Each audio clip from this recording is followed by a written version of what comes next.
नमस्कार, मैं डॉक्टर गर्ग आज आपको एक इम्पॉर्टेंट मॉलिक्यूल जिसका नाम है ड्यूटास्टेरॉइड के बारे में बताने जा रहा हूँ।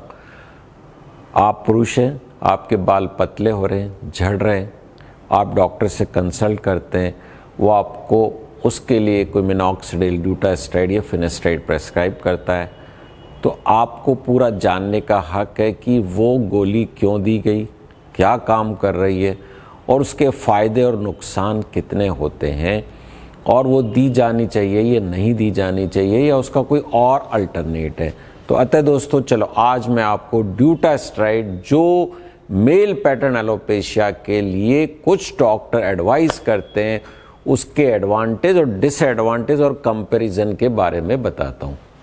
तो ड्यूटास्टेरॉइड की आवश्यकता क्यों होती है? बालों का पतलापन एंड्रोजेनेटिक एलोपेशिया का साइन है। जब बाल आपके पतले होने लगते हैं, गंजे होने से पहले एकदम से एक रात में आप गंजे नहीं हो जाते हैं, बाल धीरे धीरे पतले होते हैं, कुछ बाल जड़ें मर जाती है, ऐसे गंजापन आ जाता है, फिर आप होते हैं इसके अंदर। फिर क्या होता है कि जो आपके दोनों साइड के हिस्से हैं वो डीप होने लगते हैं और एंट्री हेयरलाइन आपकी पीछे जाने लगती है। ये साइन है आपके मेल पैटर्न एलोपेशिया के। जैसे ये डीप हो गई, इधर से एंट्री हेयरलाइन पीछे चली गई, बाल पतले हो गए, तो एंड्रोजेनेटिक एलोपेशिया के कारण है। एक जड़ है ये पूरी, हेयर रूट बोलते हैं, इसके अंदर 4 फॉलिकल है और 4 बाल पैदा हो रहे हैं जो मोटे हैं। लेकिन डीएचटी के कारण धीरे धीरे पतलापन आता जाएगा, बाल पतले होते जाएंगे, बढ़ेगा ये धीरे धीरे, और फिर लास्ट के अंदर ये एक ही रह जाएगा।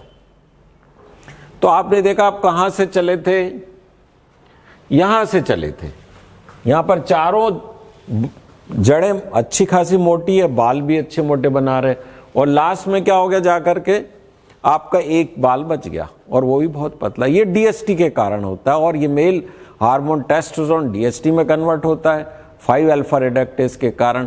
5 अल्फा रिडक्टेज यदि नहीं होगा तो डीएचटी नहीं बनेगा, और डीएचटी नहीं बनेगा तो आपके बालों का ये पतलापन नहीं होएगा। This is the mechanism. Testosterone है, ये टेस्टोस्टेरोन मेल हार्मोन है, 5 अल्फा रिडक्टेज करके एक एंजाइम है, ये एंजाइम डीएचटी बनाता है, डीएचटी बालों की जड़ों पे इफेक्ट करके उसको पतला कर देती। यदि ये 5 अल्फा रिडक्टेज ना हो तो डीएचटी नहीं बनेगा।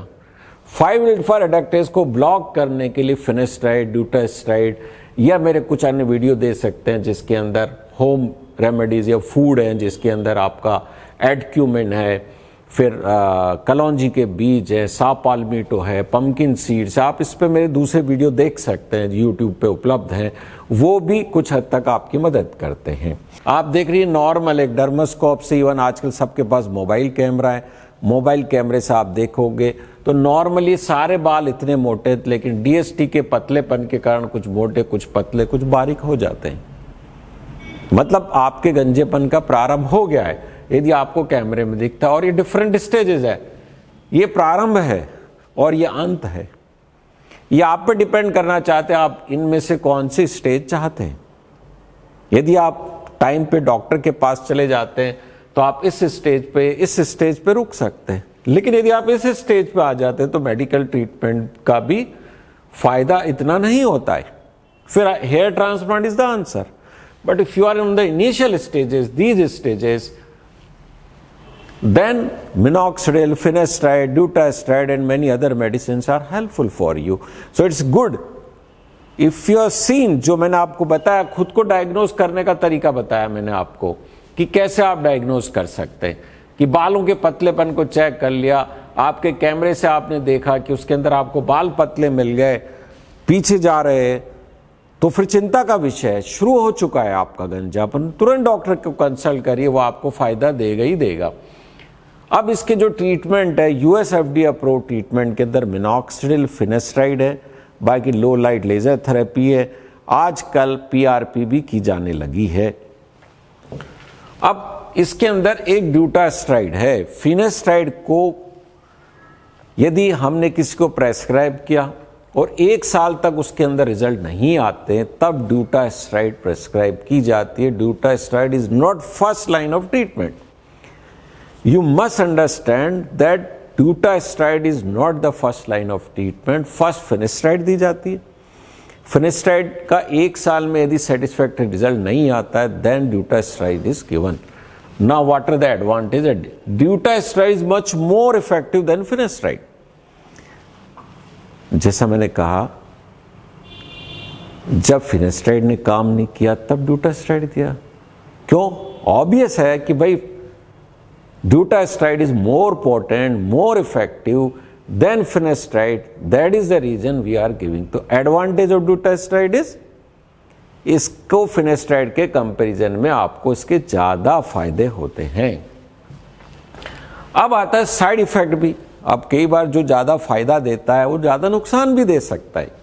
आपको यह भी जीवन में समझना चाहिए कि कोई आपको बहुत फायदा दे रहा है तो आपको अपने आप से पूछना कि ऐसा तो नहीं उसको मेरे को नुकसान भी दे रहा है। You must see both side of the coin, advantage and disadvantage, your requirement and then decide. That's what the doctor does usually for you. Okay, so इसके जो सेक्सुअल साइड इफेक्ट है finasteride के कंपैरिजन में कहीं ज्यादा है।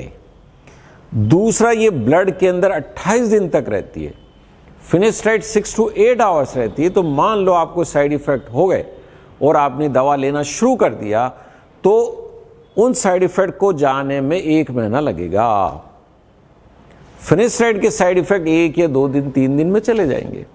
तो this is the major disadvantage of dutasteride, that half life of the dutasteride is 28 days as compared to finasteride, which is half life is 6 to 8 hours. So this is the major disadvantage of dutasteride. Another, sexual side effects are much more than the finasteride. जो इसके sexual side effects हैं finasteride के comparison में ज़्यादा हैं। Sperm counts को कम करती, sperm morphology को डैमेज नहीं करती, लेकिन स्पर्म काउंट को कम करती है। तो मैं कभी भी ड्यूटास्ट्राइड नहीं लिखता, number 1। And dutasteride is still not US FDA approved treatment for androgenetic alopecia. So I at least don't advise dutasteride for anyone. These are the finasteride and dutasteride का कंपैरिजन है। मैं नहीं सोचता हूँ आपको इसकी आवश्यकता, आपके लिए एक लाइन काफ़ी है। ड्यूटास्ट्राइड क्या करती है? DHT को ब्लॉक करती है। क्यों देते हैं? मेल पैटर्न एलोपेशिया के अंदर देते हैं। इसकी जगह पहले क्या देते थे? finasteride। तो ड्यूटास्ट्राइड कब देंगे? जब finasteride काम नहीं करेगी। तो फायदा तो बहुत है, लेकिन इसके finasteride के कंपैरिजन में डिसएडवांटेज भी है। ज़्यादा समय तक ब्लड में रहती है और US FDA अप्रूव ट्रीटमेंट नहीं है। यदि आपके डॉक्टर ड्यूटास्ट्राइड लिखते हैं तो आप उनसे फ्रीली फ्रैंकली उसके बारे में लिखने का कारण और उसके साइड इफेक्ट को जानिए, फिर आप ड्यूटास्ट्राइड को प्रारंभ करिएगा। Thank you very much.